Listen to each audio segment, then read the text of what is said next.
আমরা ডাব পারবো, এই গাছে ডাব আছে, আমরা ডাব পারবো। হ্যাঁ, সাজ্জু ভাই নাকি পারে না, দেখা যাক সাজ্জু ভাই পারে কিনা। পাম দিচ্ছি কিন্তু আমরা আছি ডাব ধরার জন্য নিচে। আচ্ছা, তোলার চেষ্টা করছি। ওখানে একটা ডাব পড়ে গেছে জলে, দেখাও। কিন্তু ওটা তুলতে পারছি না।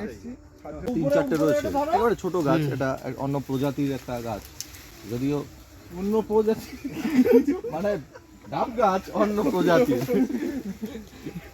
এত ছোট গাছ, হাত বাড়ালে ডাব পাড়া যায়, কিন্তু আমাদের হাত পৌঁছাচ্ছে। দেখি আমি কাজ করতে পারি, দেখি। ধর ধর ধর, যাও।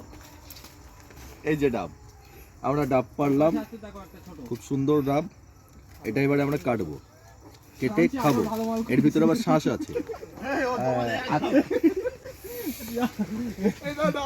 ক্রিকেট খেলা অনেক আগে ছেড়ে দিয়েছি, যার জন্য হাতে লাগছে। এই দেখি, যা দুটো ডাব জলে পড়ে গেল, দুটো ডাব। আর আর আছে, থাকে না, পার না। আমি এটা নিয়ে পালাবো।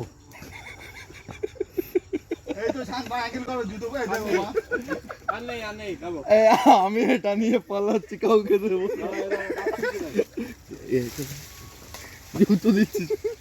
দুটো ডাব হলো, এটা বেশি বড় হয় না এই ডাবগুলো।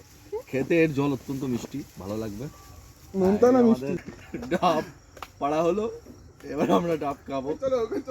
এটাকে বলা হয় এলোপাতাড়ি ব্লগ। একদম তুলতে হবে, এলোপাতাড়ি ব্লগ। আজকে ডাব পাড়া হলো, এবং এই যে ভিডিওটা করা হলো, এই ভিডিওটার নাম হলো এলোপাতাড়ি ব্লগ। এখন আমরা ডাব খাবো, চলো। Thank you.